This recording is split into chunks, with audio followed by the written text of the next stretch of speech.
Gentlemen, what's going on? Welcome to the Substacks weekly Q&A, insert one. Hope you guys are all doing well. Thank you so much for being here. To be honest, I'm much better at answering questions reactively than I'm at proactively creating long form posts. So, in common fashion, I asked myself, what would this look like if it were easy? How can I give the most value to you guys possible? And one of the best ways to do that is to do a weekly Q&A. For me, doing videos and having these more conversational like posts is also easier than these long form posts. Don't get me wrong, I'll be doing both, but in the time being, I want to pump these out every week. I want to answer the questions that you guys have. So, with that being said, here is my first weekly Q&A video. Let's get into it. This is a great form of procrastination for me. I recently was very sick. I got COVID and then was not fully recovered, started traveling a bunch, came here and got a horrible virus from the ocean that it seems that everyone had in this town. Feeling better now, but also still quite inflamed, as you can tell by my puffy demeanor. Significant amounts of neuroinflammation, but I hacked my way out of it. Anyway, let's get into it. Thank you again for being here. So, I'm going to go through the chat, ask and answer some of the questions that you guys have. If any more pop in, I'll answer them. If not, we've got next week. First and foremost, Fardid, the Health HQ Telegram admin, asked, could we get a Labs 101 crash course, useful test to do, and how to read and break down the results? So reading and breaking down the results is pretty difficult, but it's good to have labs on your person at any given time, right? You want a baseline. It's no different than a concussion baseline test because you want to know what your starting point is in the case that something happens, in the case that you get some really serious symptoms. You're able to make a reference point to what it was like before, right? If you're feeling like shit, you maybe wonder if your testosterone's low, you need to have that prior test to know if something has changed because some people just operate better at a lower testosterone. They have better androgen receptor sensitivity. Same thing can be said for a myriad of different indicators and markers.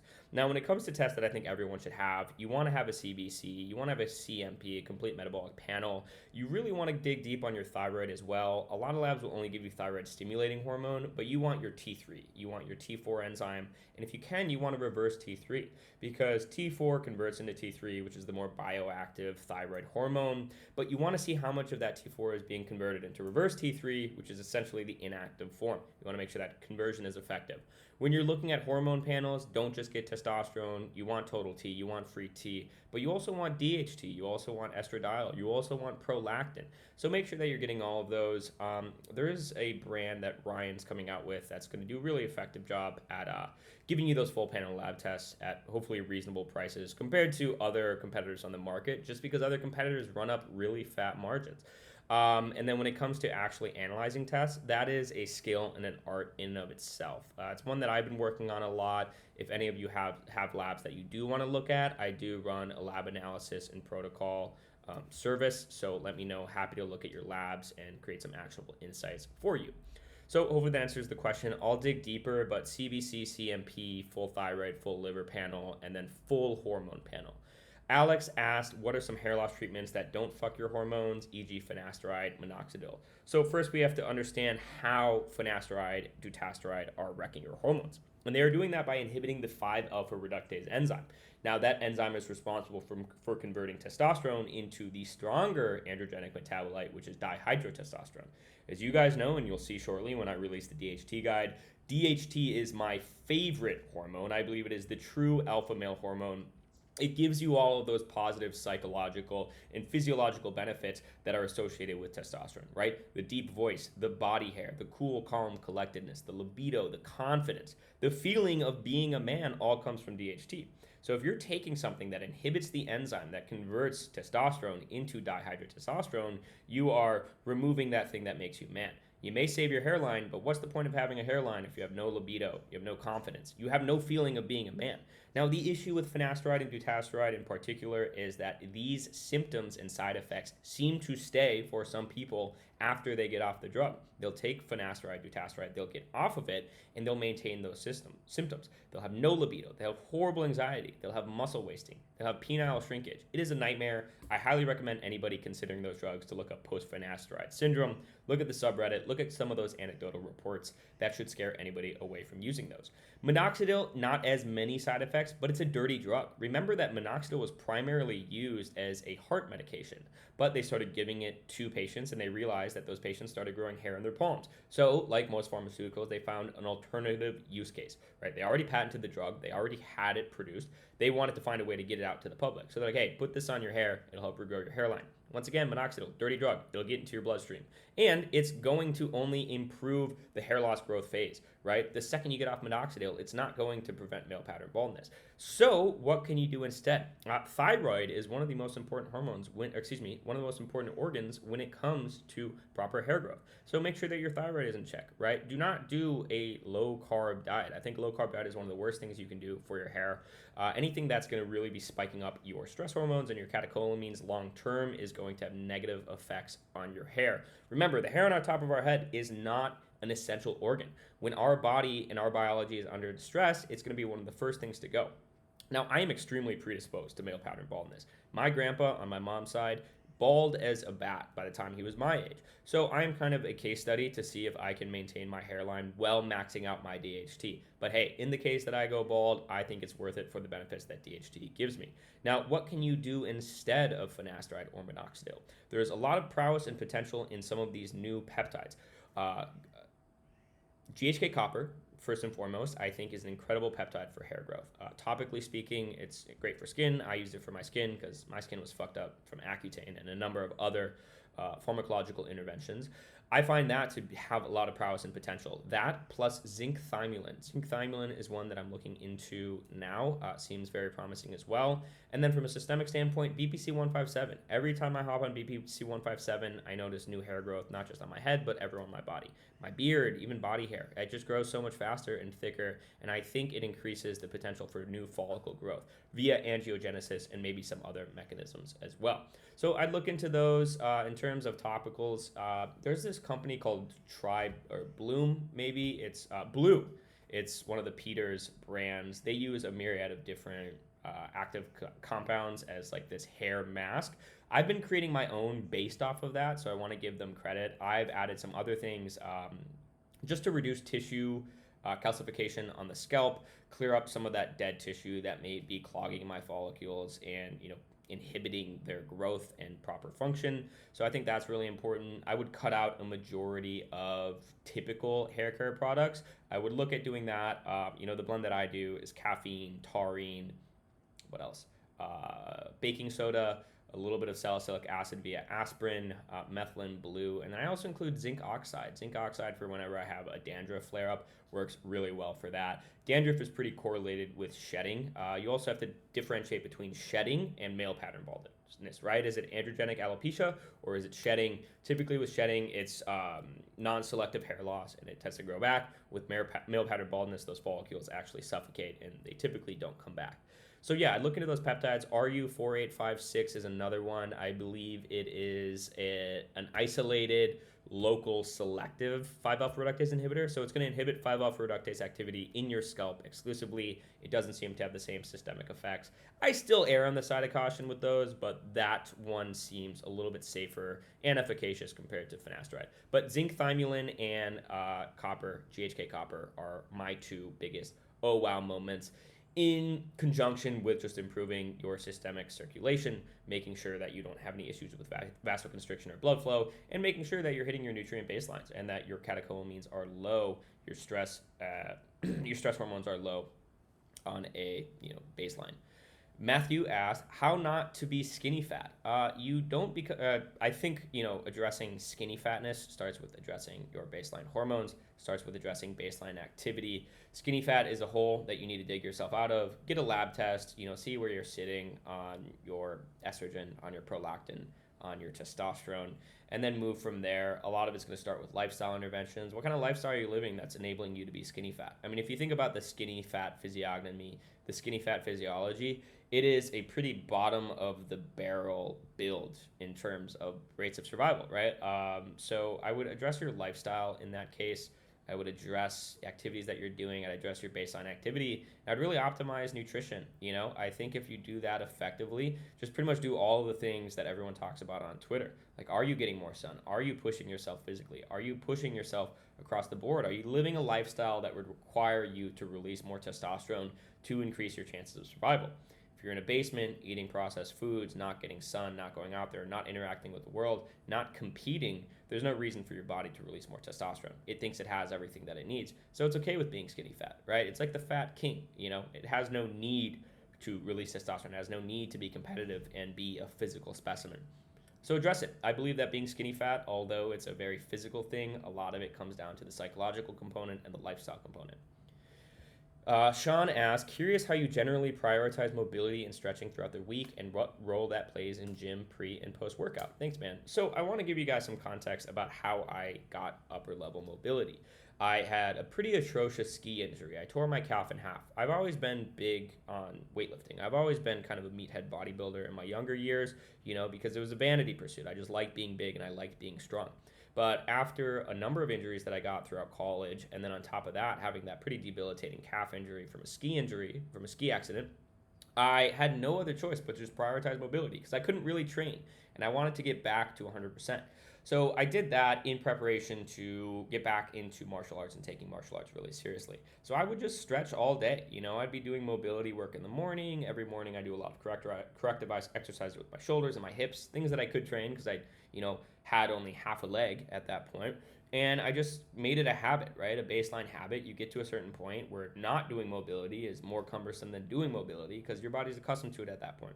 So I just sprinkle in these snacks throughout the day, these mobility snacks. I would watch some guys on YouTube like Phil DeRue and Ben Patrick of Knees Over Toes, and I would just incorporate those into my daily activity. Now, when it comes to training, I would go in 20 minutes early every day to jiu-jitsu or Muay Thai, and I would stretch. I would do dynamic stretches. I would do these mobility flows on a mat because you got to think like how much time and how much availability do you have throughout the day to actually just have open floor space to work around, to flow around, to move our bodies the way that we're meant to be moved. Not very often. We're always either standing, laying down, or sitting.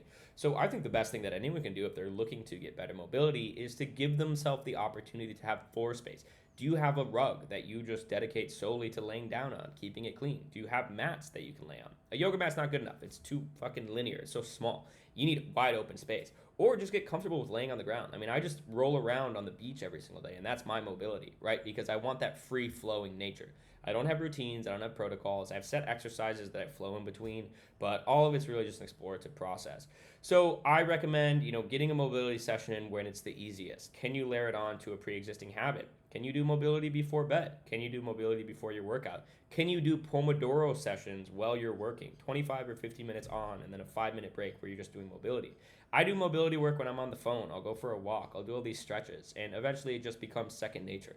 I don't prioritize mobility. I don't schedule in mobility. I just do mobility as a natural ebb and flow. Now, the recovery process of mobility is much different than the recovery process of hypertrophy training, right? You're directly inducing damage to your muscles. You need those 48 hours to recover. Mobility, a lot of it's neural, right? A lot of it's just convincing your brain that, hey, listen, my muscles are able to withstand this tension at this extended range of motion. So I'm going to get more and more comfortable with that. And I'm going to give myself more slack. Now you take that and then you layer on the strength aspect of it, which in my opinion, separates mobility from stretching. With mobility, you're actually putting weight and load on it, and you're generating force through these extended ranges of motion. And then that has more of a progressive overload factor to it. That's something that you actually have to worry about with recovery and stuff like that. But make it a priority. Get it in whenever you can. It doesn't have to be perfect. Just get in the habit, and you will notice significant improvements. Preferred L-carnitine tartrate dosage / protocol / brand. I love L-carnitine. The only thing I hate about it is it makes me smell like a fish. It's disgusting. So some things that I do when it comes to L-carnitine, I will take probably 3 to 4 grams on average when I'm doing an L-carnitine cycle. 3 to 4 grams of L-carnitine L-tartrate, 1.2 grams of acetyl L-carnitine. Acetyl L-carnitine, as you guys probably know, has that acetyl group, which makes it more effective at crossing the blood-brain barrier and saturating the mitochondria in your brain. So those energy production and fat mobilization benefits that it has for your muscles also apply to the cells in your brain. More cognitive energy, right? More bioavailable, fat energy, like fatty acids for energy as well in your brain. So I like stacking the two. Now, when it comes to dosage and protocol, I want to make sure that I'm taking that L-carnitine with carbohydrate sources, simple carbohydrates that are going to give me an insulin response, because I need that insulin response to shuttle that L-carnitine into my blood, into my cells. So when I'm taking L-carnitine, I'll take it with some fruit juice. I had some orange juice this morning with some dates, and that was a perfect time for me to take L-carnitine. I want to saturate those muscles. I do take it with aged garlic extract, or at the very least, I consume a lot of garlic while I'm taking L-carnitine to, first and foremost, mitigate that fishy smell that comes from TMAO, which is a metabolite that is produced when you take a lot of L-carnitine, but also to reduce the risk of atherosclerosis, right? There does seem to be some correlation between TMAO and heart issues, cardiovascular issues, but L-carnitine in and of itself is cardioprotective. So I'm not very sold on that. I think alpha GPC is more concerned for TMAO than L-carnitine. The only difference is you're taking a lot more L-carnitine and you're taking it at a more consistent basis. So yeah, I do that. I typically cycle probably a month on. You could do longer, but I'm a fan of short cycles. I respond really quickly to stuff, and I also just like experimenting. So I don't like doing anything too long for one period of time. I like switching it up. I have dedicated myself to being the role of an experimenter. I'm an experimenter by heart. Even if I've got something good going for myself, I'd much rather switch it up than maintain that consistency. But hey, that's just me. You do you. Just make sure to take it with aged garlic extract. Now, ideally, in an ideal world, I would do injectable L-carnitine. I might even do that at some point because that mitigates the TMAO production. It's also significantly more bioavailable, so you need a lot less. But that requires subcutaneous injection. I don't really do a lot of sub-Q injections unless I'm experimenting with peptides. But yeah, that's that. So that'll make you shredded. That'll make you feel good. Honestly, I think L-carnitine is probably the most anabolic and androgenic feeling thing that I've ever taken, potentially due to the androgen receptor upregulation. For those of us that have been programmed into believing we should avoid or minimize natural carbohydrate and sugars, e.g. honey, fruit, potatoes, and go heavier on healthy fats so to stay lean and prevent illness, disease, what should we read and or watch to help us see the light? I think the Ray Peat community and Ray Peat in and of himself is the source material for the pro-carb, pro-metabolic diet. I did a thread not too long ago about how carbs are not the enemy. I highly recommend everybody read that. I think that did a pretty good job of explaining the mechanisms as to why you may not be able to metabolize carbohydrates and why carbohydrates are good for you. But it's also something that you should split test, right? Because I did a high-fat diet for a while and I got fat. And it makes sense, right? Because the pathway from converting fatty acids in your diet to triglycerides and fatty acids that are being stored as in fat cells is a lot more straightforward than carbs or protein, right? The lipolysis, or excuse me, the lipogenesis process for converting carbohydrates into fats is more intensive than fatty acids. And for protein, that protein needs to go through gluconeogenesis, convert itself into glucose, and then convert itself into fatty acids in the fat cells. So what is the question here? What should we read and or watch? Yeah, look up some Ray Peat, why carbs aren't bad for you. Paul Saladino. I like Paul Saladino personally. I take everything he says with a grain of salt like everyone. I don't think he's perfect, but he's got some good insight on that as well. And he is pretty well accredited and he does his research. And then also, yeah, read that thread that I did. Maybe I'll link it here. But yeah, try it out for yourself. Test it out. And also cycle everything, right? Even though I am high carb on a daily basis, I go through periods of going low carb. I go through periods of higher fat. I go through periods of near ketosis, right? I just did a fast not too long ago and I popped into ketosis. I did a ketone test. Metabolic flexibility is the way. Cycle everything. So, Scott asked, thoughts on NutriCost supplements? Listen, the deeper I dig into supplements, and this is someone who's worked with supplements for the last 4 years and has spent a lot of time researching them, the more selective I am of what supplements I use. I'm almost at the point where I don't really use a supplement unless I know who the owner is and I have insight into their supply chain.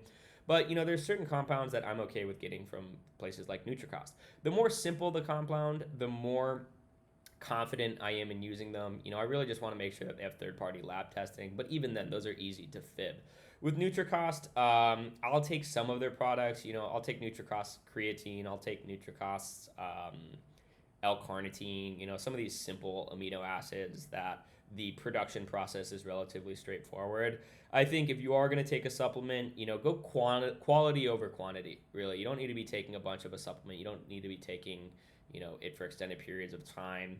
Go for quality over quantity. NutriCost is not horrible, but if you're getting like all of your supplements from NutriCost, maybe not ideal. But if a company has a reputation they need to uphold, typically they'll go through the scrutiny required, at least at base level, to have certain scrutiny in their products. NutriCost supplements aren't the end of the world if you're using them, and if costs are restrained, I think they're fine. But it depends. With herbal supplements, I don't think so. With herbal supplements in particular, I'm very selective about them because herbal supplements are pretty prone to contamination, right? You got to think about it. Where were they grown? What was the soil quality that they were grown in? What was the pesticide exposure of that, cultivation process? What was that manufacturing process and distribution process to get them from where they were harvested to where they were stored to where you have gotten them, right? Like when were they exposed to potential mold growth, which most of them are. So a lot of variables there. I'm selective about all of it, right? And if you think about it, like take tea, for example, you can get the highest quality tea and it's still going to be cheaper per serving than a bottle of water. So it's worth investing in higher quality supplements. You only have one body. A lot of these contaminants are bioaccumulative, so it's not worth spamming cheap quality products. Either take them at high quality or just don't take them at all. Generally, how do you determine optimal dosage of a supplement for you? Great question. I do a lot of research, both anecdotal and secondary, if that's what you want to call it.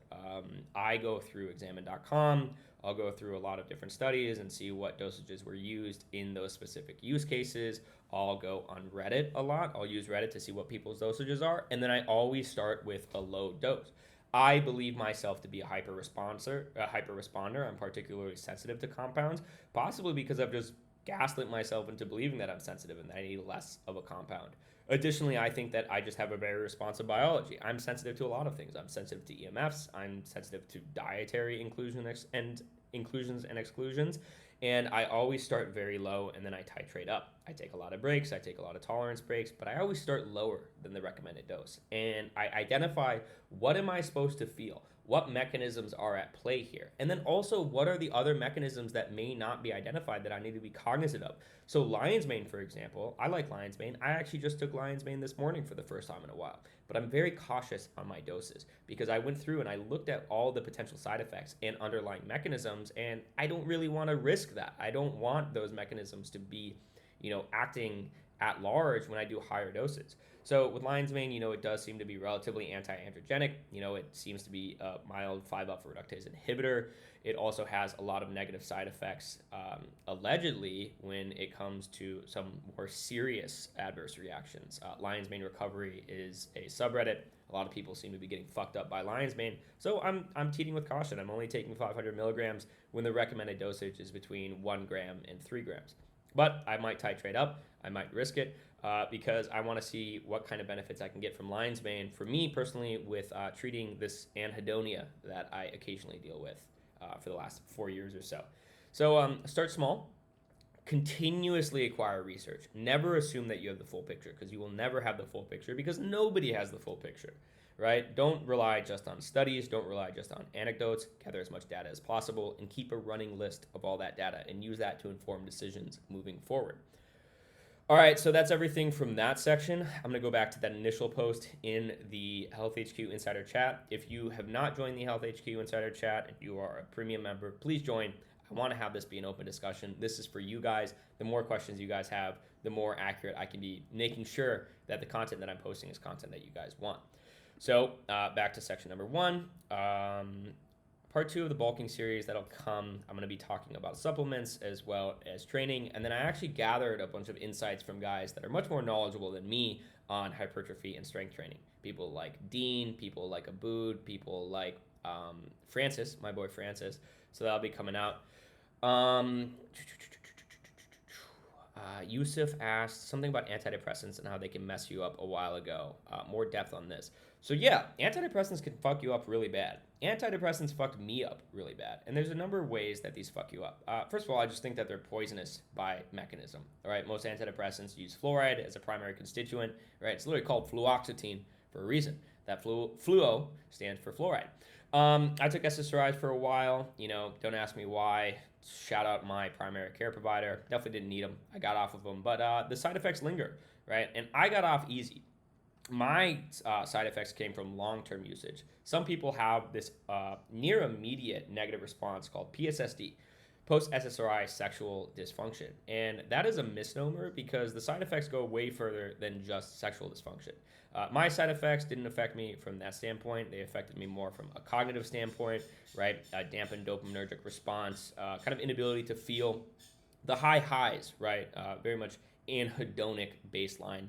My pleasure response was kind of blunted. I don't get as much reward out of things that I typically would. I get that motivation sometimes, but I don't get that reward response, right? So I'll work really hard for something with expectation of a response, and I won't get it. It's dampened my response to things like alcohol, nicotine, accomplishments and things like that. But hey, I rammed my way through it. I'm still figuring out the nuts and bolts of kind of getting through that. But hey, I'm doing fine. A lot of people are a lot worse. I highly recommend anybody who knows someone on SSRIs or is considering getting on them to look up PSSD, kind of see some of those anecdotal reports. It's pretty nasty stuff. I mean, complete loss of libido, complete loss of sexual function. A lot of people talk about inability to kind of get deeper into romantic relationships, inability to feel any joy or pleasure. I think from my personal experience, the inability to kind of feel the sharpness and tang of a good song, right? That the chills that you get from music, the feeling you get when you get an accomplishment, that's all dampened. Now, I found ways to get windows out of it. I've had a lot of really good windows. I continuously, it's a lot more of an ebb and flow. So I don't think that I'm personally fully damaged. I think there's a way for me out of it. Some people, their outlook isn't as strong. Some people feel like they're ruined from life. There's a lot of reported suicide from people dealing with PSSD. Now, the issue here is that you tell your primary care provider this, and they don't know anything about this. This isn't a recognized iotropic disease, iatrogenic, caused by a healthcare provider. But it's very much real, right? And they'll just say, hey, you're depressed. We need to up the dose of the SSRIs. Or you get off of them, they're like, they're just withdrawal symptoms. Let's get you back on them. Or, hey, you were just depressed the whole time. We'll get you back on them. So a lot of these symptoms are misconstrued as SSRI or depressive symptoms and warrant you getting back on SSRIs, maybe even at a higher dose. I'll do a full post on that. It's pretty dark. It's pretty dreary, but I highly recommend nobody take those. Just from personal experience, I wouldn't wish this on my worst enemy of what some people are dealing with and what I'm dealing with personally. Just came across a podcast with Dr. Thomas Lodi and Dr. Emma Aberman, who's a biological dentist, talking about the importance of oral health and the ability to indicate problems elsewhere in the body. Seems like a pretty overlooked area worth expanding on at some point in a newsletter. Oral health maxing. Yes, I am huge on that. I come from a family of dentists. My mom's side, they're all dentists, so I was fluoridated to the max since I was a little kid. I've kind of taken dentistry into my own hands. Occasionally I'll let my mom look at my teeth, but other than that, it's really all me. So in terms of oral health in general, your digestion starts in your mouth. You have these salivary enzymes in the mastication process in and of itself that is the baseline of digestion. So from a systemic standpoint, you want to make sure that you have proper baseline health so that you get those proper enzymes. You have that proper cavity prevention and whatnot. That in and of itself is going to be a primary indicator of whether or not you're going to be able to maintain proper oral health long term. Are you going to get cavities? Are you going to have enamel wear and deterioration? Are you going to have bad breath, right? Are you going to deal with things like gum disease and stuff like that? Now, I think what he's referring to here is kind of our bite structure and, our maxillofacial or our oral development.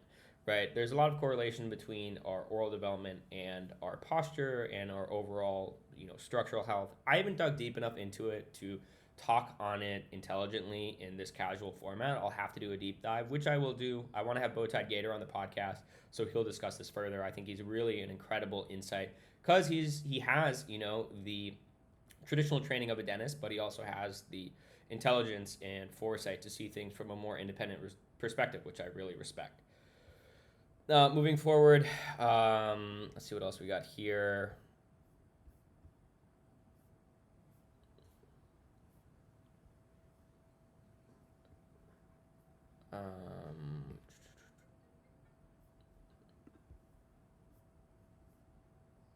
best way to overcome a depressive state. This is really important, right? Because everyone gets in ruts. Some get in ruts more than others.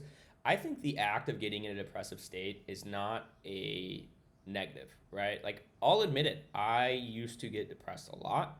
I mean, there was a reason I was on SSRIs, right? I'd get down bad. And, depression is a blanket term because everyone's depressive states manifest differently. For some people, it may be depression. It may be feeling down bad. For some people, it's remorse. For some people, it's guilt. For some people, it manifests as anger. So they all manifest differently. The way that I look at it is asking myself, am I my optimized self? Am I the best version of Noah? Or am I the unoptimized version of Noah? Am I the lower baseline version of Noah? And I have very clear pictures of what these two people are, right? And they're two very different people. It changes the way that I show up in the world. So first and foremost, you need to make sure to identify, like, what do you look like at your best? For me, I know I look like when I'm at my best because I'm really excited about things. Everything is so carefree. I'm smiling, I'm happy, I interact with people, I attract people with this natural charisma. I'm feeling pretty good right now. I went to the coffee shop today and I was just in like a really good mood, and people were coming up to me and saying hi and wanting to have conversations. And that's what happens when you're in a good mood and when you're at your peak state. You just give off good vibrations. I hate saying that word, but it's true. People resonate with that. So identifying what you look like at your best, identifying what you look like at your worst, and then when you are in that bad state, call it a depressive state, call it a low mood. First and foremost, addressing that and saying, hey, listen, I'm not optimizing, or I'm like not at my best right now. Setting that precedent gives you a foundation to build off of and to get out of, right? So identify it first and foremost, and then you need to build out a toolbox. Do you have a list of things that usually get you in a better mood? I do. I have a great list. Exercise, right? Making a really good meal, talking to a friend, helping somebody else, going to the beach, playing with animals, spending more time in nature, accomplishing something, anything. The action is the reward in and of itself. So as you guys can see, I have this giant toolbox, and then I go down the list and I just start doing each of these things. Sometimes it takes me 3 things. Sometimes it takes me 4. Sometimes it takes me all 5. Sometimes it's so bad that I need to go a little bit more extreme and I go on a vacation, or I go and I change my environment entirely. I do something more drastic. I get a new haircut. I change up my wardrobe. I get a beard. I change up my diet. I do something drastic, right? Because if you put yourself in an uncomfortable situation, doing uncomfortable things are less uncomfortable, all right? If your baseline is uncomfortable, anything else, just add on to it, right? That's why I like changing location so much, because not necessarily when I get in depressive states, because I really don't anymore. It's pretty incredible what I've been able to get myself out of in terms of just like maintaining a solid mood and feeling good, because anytime that I even teeter on that line, I get myself out of it. But build that toolbox, and only you can figure out what that toolbox is for yourself. The way to do that is to keep a running list. I have hardwired this alert system in my brain to identify whenever I'm above or below baseline. And then I take a note. And I did this by spending 3 months documenting every single time I was above or below baseline, and then identifying all of the variables that were involved in there. What did I eat that day? What interactions did I have? What was I doing from a work standpoint? How was my sleep the night before? What variables were new that could have contributed to this state? And then I just had this irrefutable data set of 3 months that I could discern beyond a reasonable doubt things that either put me in an above state or a below state. And then I optimized for prioritizing those things that put me in a heightened state, and then just removing those things entirely that put me into a bad state. And that is how I was able to build a life where I'm doing pretty much what I like every single day, with no compromises and with no exceptions for the most part. So I think that's the key. Build out that toolbox and accept that every single bad thing that's ever happened to you, every single low state has been you've gotten through it, right? Like, this storm will pass is something that my mom used to always tell me. I've got it tatted on me as well. Everything is temporary, right? You've always gotten through every single bad thing that's happened to you. This one's going to be no different. And every time you get through it, you just become that much more powerful. So, getting in depressive states is common, especially with people that are more creatively inclined, people that have maybe more emotional intelligence. They're just more attuned, right? They're more attuned to things. So figure out those things that are distracting, remove those, and then build that toolbox. High Performance Athlete Guide, combat focused if possible. I will be talking about this a lot. As you guys know, I don't train to just look good. I train to be a physical specimen across the board, as well as an intellectual specimen. So that'll be coming. Personal thoughts on money, business, and the dance with social media. Great question. So I, unfortunately, or fortunately, am not driven by money at all. I've tried to make myself money minded. I think that I still need to make myself money minded in some way, shape, or form. I've just never been able to do that. And I think a lot of that has come from realizing that, I've put myself in situations where I've been able to be around a lot of money. I've been able to experience the benefits of a lot of money. I've been in places where I've been able to make a lot of money. And it didn't make me happy. As a matter of fact, the things that I pursued in order to, get to those places, or even, to create that money, didn't make me happy. They made me depressed. When I was in software, wasn't very happy. The short-term benefit and reward of building something of substance was good, but it wore off. It was fickle. It was not a long-term pursuit worthy of pursuing. So, I kind of gave up on that. And once I started giving up on making money for money's sake, I actually ended up making decent money. And I think more importantly, life was just so much better. Also, you have to identify, like, what are you making the money for, right? Like, my objective was always to live in the jungle on a beach and drive a dirt bike. And I did that when I was dead broke. My, like, ideal outcome and my worst case scenario are not that different, right? Either way, like, if I'm making 50K a month, or if I'm making like 2K a month, I'm going to be living the same lifestyle, more or less. Like, I'm going to be on a beach driving a motorcycle. Sure, maybe I'll be in a hut in one situation and like a nicer villa in the other, but my day to day doesn't really change. The best things in life are free.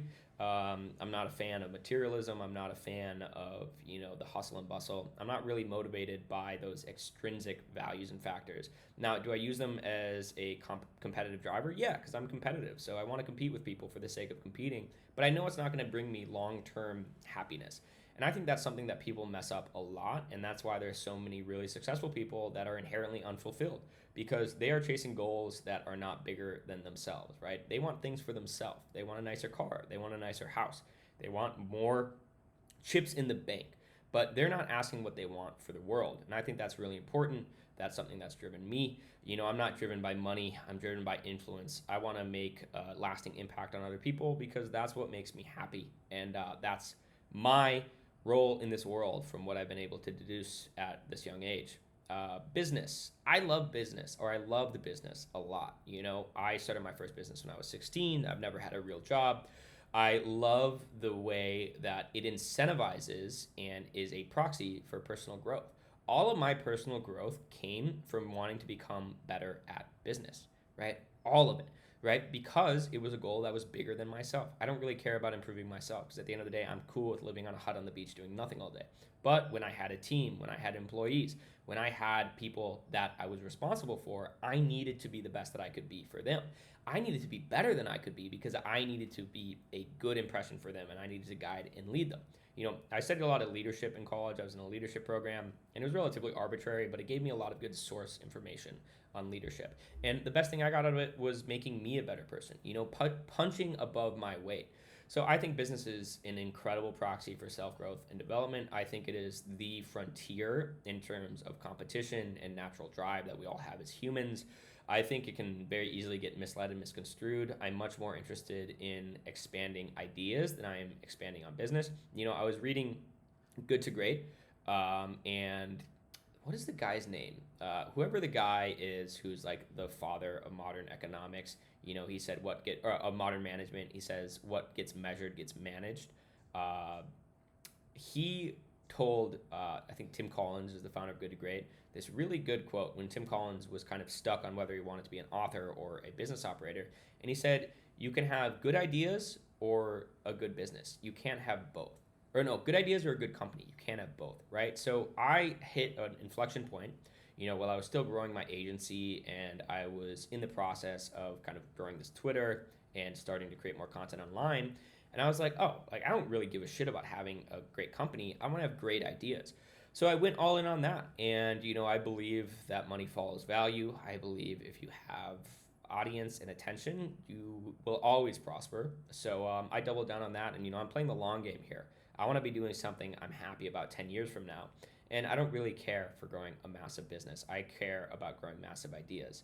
And that's what I put my focus on. And then when it comes to social media, I'm a social media native, I'd say, right? Which is so funny because when I was building my software company, I deleted all social media. And that was the thing that enabled me to level up because all that time that I would otherwise spend on social media, I was spending reading. I remember I had really strict rules about social media use. Well, I didn't use any social media. I had really strict rules about technology use. I only used YouTube to essentially watch courses. Right? I was digging really deep. I was teaching myself computer science. I was teaching myself a lot of fundamentals of chemistry and biology and it was just so incredible. So I think social media is the biggest make or break in this modern world.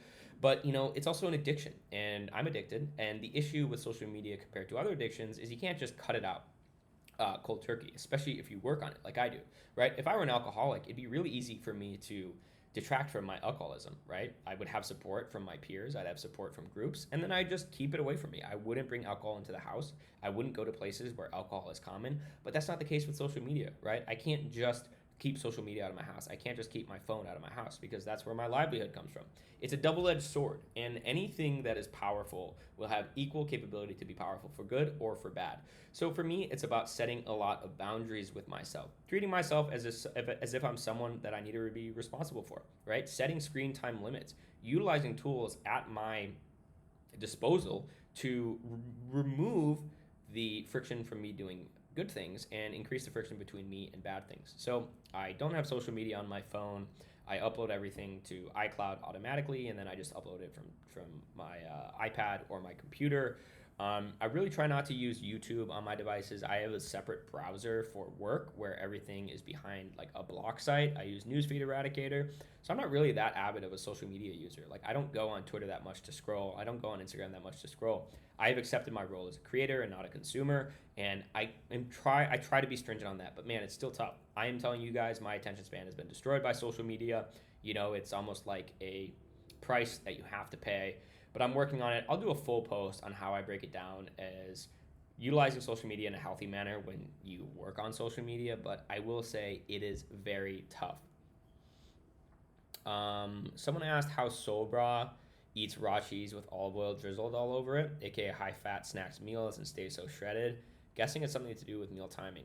I think you guys have to understand that Solbra is really at the top of the game when it comes to living a pro-metabolic and balanced lifestyle. I mean, the guy practices what he preaches to a T. He lives a very healthy lifestyle. He doesn't have a lot of bad food at all. So he has a very effective metabolism, and everything that he's eating, although it's calorically dense, it is healthy for all intents and purposes, right? And if you look at his overall macronutrients throughout the day, it's probably within a range that is aligned with his basal metabolic rate. He's a big guy. He's like 6'4". He's highly active throughout the day.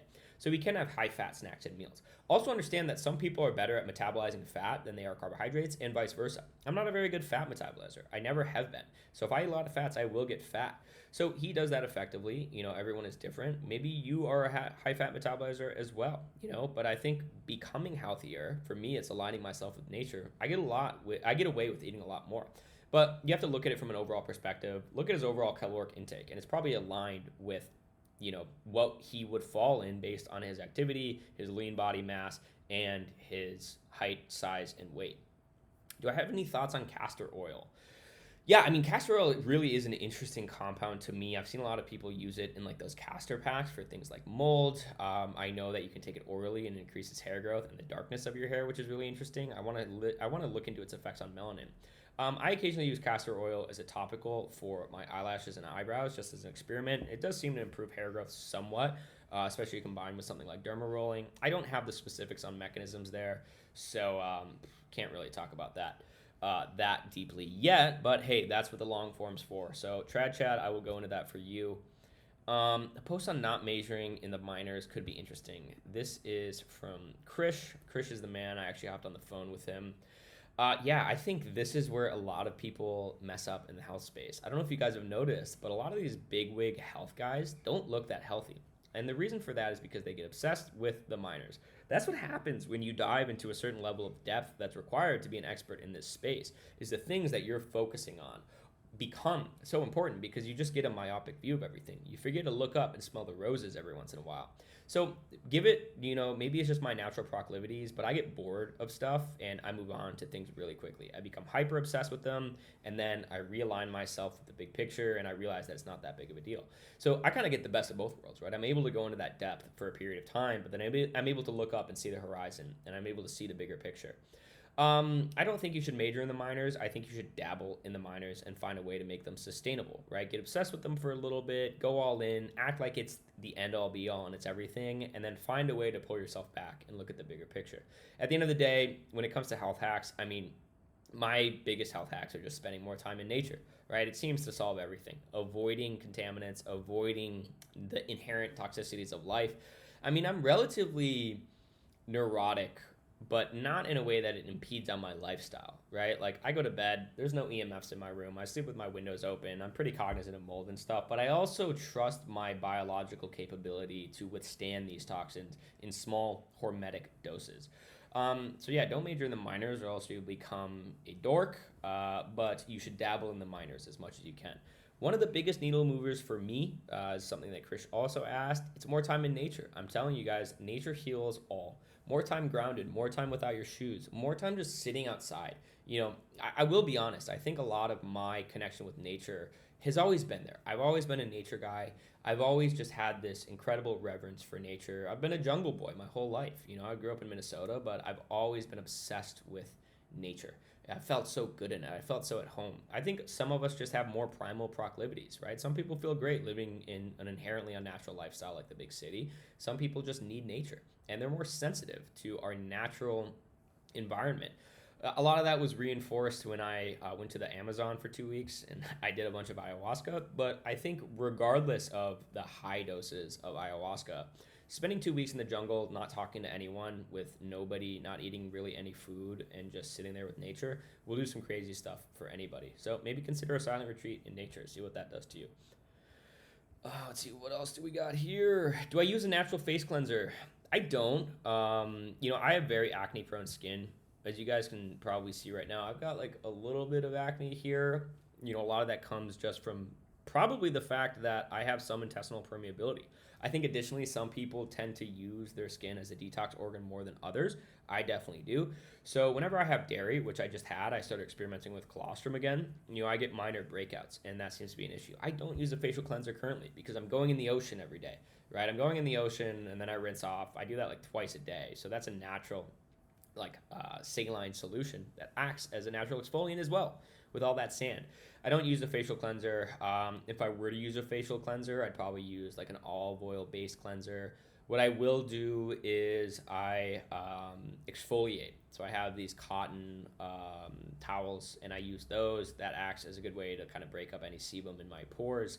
I don't think that facial cleansers are horrible. I know Biome creates a good facial cleanser, which I do want to try. I'd consider reintroducing it, but I just don't want to mess up my natural protective barrier of my skin. I took Accutane, so I kind of need that barrier to begin with.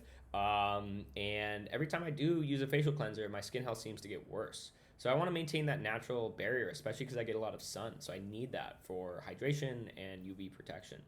I do use tallow on my face. I use Meraki Medicinal a lot. I use GHK Copper now to kind of remove, or I guess reverse, some of that damage that I accrued from spending a lot of time unhealthy, using a lot of really harmful topicals like benzoyl peroxide, like clindamycin, like a lot of salicylic acid.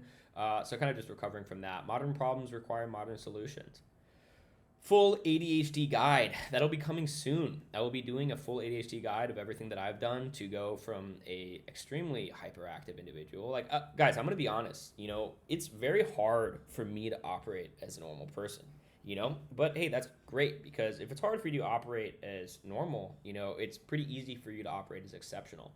And I find with a lot of people with ADHD, they operate on one side of the Bell spectrum or the other. They're either complete degenerates or they are hyper successful. And then there's people in the middle that are fine operating in the middle. I don't think ADHD type people can operate in the middle. You got to choose one or the other. If you want to operate in the middle, you're going to have to load yourself up with amphetamines and just to scrape by and destroy the same brain system that people think you have a detriment with to begin with, which is your frontal lobe, by utilizing these drugs. So I'll do that, and then I'll also talk about if you are going to use Adderall, how to use it effectively, because I think it can be used effectively without causing a lot of damage. But you got to be smart with it, and most people, they want to just classify it as good or bad. That's not how it works. Safety of regular usage of nicotine via lozenge, how to determine appropriate levels of fish consume a week considering mercury levels. Let's talk about nicotine real quick. As you guys know, I know a lot about nicotine because I find it so interesting. My first business was a vape juice company. I was in a lab. I was 16. Don't tell the FDA. Actually, yeah, maybe I'm lying. My first business wasn't a vape juice company. I've never sold vape juice. But hypothetically, I thought about selling vape juice, and it was a really good model. I got this nicotine concentrate from online. I used some natural ingredients. I mean, propylene glycol, vegetable glycerin, some flavorings that was typically used in cake. And then I used nicotine. And I just realized really early on that this compound that was so demonized was really effective for me and improving my cognitive function. Then I started looking into it more and seeing how pretty much every successful intellectual since the beginning of time was a pretty chronic nicotine user. And then looking at the actual mechanisms behind its neuroprotective effects, the fact that people who utilize nicotine have significantly lower cases of neurodegenerative diseases like ALS and Alzheimer's. When it comes to regular usage, the least addictive form possible is the best. So, there's a lot less addictive potential with lozenges or gum or pouches and patches in particular. Keeping dosage as low as possible, there's a threshold to where overstimulation becomes ineffective and side effects start to occur. Primary side effect I'd look for with nicotine is excess glutamate, so making sure you're balancing that out with GABAergics like magnesium or glycine or taurine even, and making sure that you're living a pro vasodilatory lifestyle, right? Do you have proper cardiovascular and circulatory health to begin with? If you're dealing with things like balding or hair loss or erectile dysfunction, nicotine might not be best for you. But if you use it correctly, if you keep the dosage low, if you take constant tolerance breaks, and if you only utilize it for things like this, right? For things that require cognitive tasks, that require increased cholinergic function, right? More focus, more short-term memory, more adherence, and essentially like linear thought, that's a great time to use it.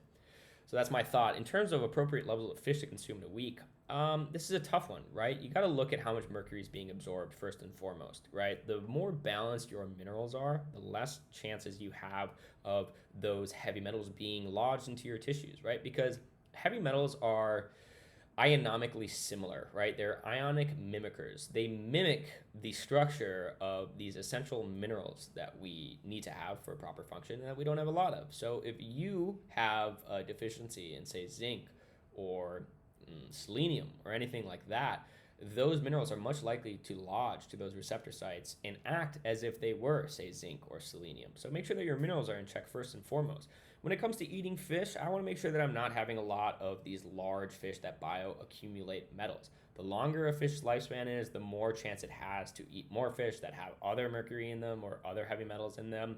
So I eat a lot of mahi because they grow so rapidly. They don't have a lot of time to accumulate a lot of heavy metals. I eat a lot of smaller fish like snapper, sardines, stuff like that. A lot of seafood and shellfish in general. But it's very much a personal preference thing. I would definitely get, an HTMA just to see where your baseline is at, to have that, and then maybe incorporate some fish and see if that moves the needle or not for you. Some people are just going to be more prone to accumulating heavy metals than others. All right, I think we got another question here on the weekly Q&A. Recommended supplements in particular and hacks for cognition, focus, and motivation. Given your diet, sleep, sun exposure, exercise are all great. Well, that depends on what neurotransmitter system you're looking to improve. And I think everybody has a different neurotransmitter dominance. Some people are more cholinergic deficient, some people are more dopaminergically deficient or dopaminergically dominant. For me, I like focusing on the cholinergic system when I'm looking for better focus, better learning, better memory enhancement, and memory encoding. So that's why I like compounds like ginkgo biloba. I find that ginkgo biloba is incredible for me for giving me clarity of thought, reducing brain fog. Now, I kind of tone it down on the nootropics because I'm not doing anything that requires intensive focus that much. And I think that's what people should strive for, is to create a life where you can do these things when you're sleep deprived, when you're hungover, just because it's so inherently natural to you.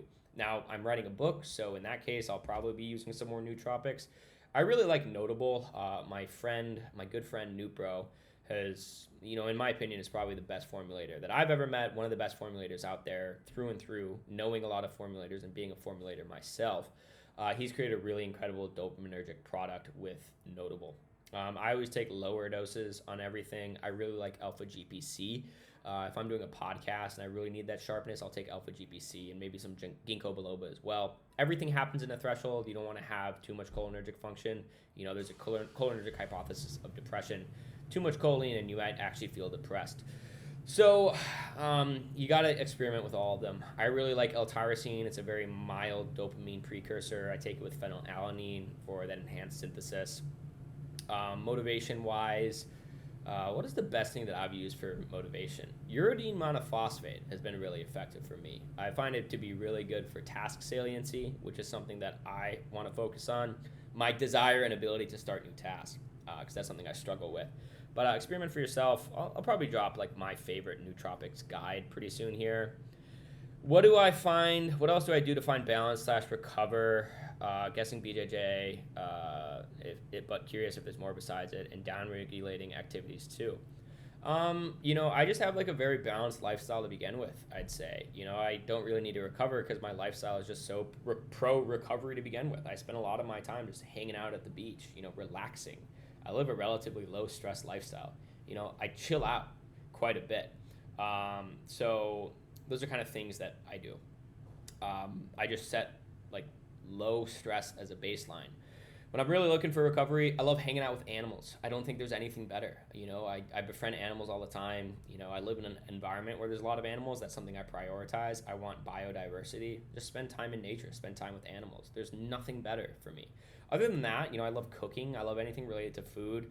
Anything that gets me more aligned with nature and our natural proclivities. It is the great reset. Sometimes I'll just lay out at night under the stars in nature and really just tap into this primal feeling of being. And there's nothing better than that. That's why I can't live in the city, because I need that much for maintaining my sanity and also just being a happy-go-lucky individual. What else I do to find balance? I love socializing. I love spending time with friends. I really use that as a primary health heuristic. If I'm feeling antisocial, there's something up, and I need to dig deeper into that. So those are some things that I do. Guys, I don't want to make this too long. I say that as it has been literally an hour of doing this. This felt like nothing. Like I said, this is something that just comes naturally to me. I love doing this. This hasn't felt like work at all. If anything, this has been energizing to me. It's given me the energy that I need to go and pursue other things today. So, guys, once again, I want to say thank you so much for being here. I appreciate you all being a part of this Substackington. This is something that I've wanted to get into for a long time. I've always liked writing. I've always liked ideas. It's so funny. I look back at some of my old journal entries when I used to be a habitual journaler before social media, right? That's just what I did instead of social media. I wrote. And I was looking at some old passages, and there was one from July in 2020. And it said, I'm not really feeling this whole technical thing. I was sick of cybersecurity. I was dabbling into Web3 a lot as well, because those were the coattails that I wanted to ride. And I said, I'd much rather just write about things that I'm interested in. And I listed them all out. It was like cooking, nature, lifestyle, martial arts, fitness, health, all these things. And it's so funny. I look back 4 years later, and it's exactly what I'm doing. So, I couldn't be doing this without you guys. I appreciate you all for your involvement. Remember, this is for you. So don't be shy. Engage in the chat. If you guys would find something like this interesting, I can create a more interactive chat via Telegram for all the premium subscribers, because I appreciate you guys being here, and I appreciate the community aspect of this. And I hope this helps. Anyway, guys, Godspeed. Have a wonderful week. Monday is always the best day of the week. Let me know what you want to see next. Godspeed.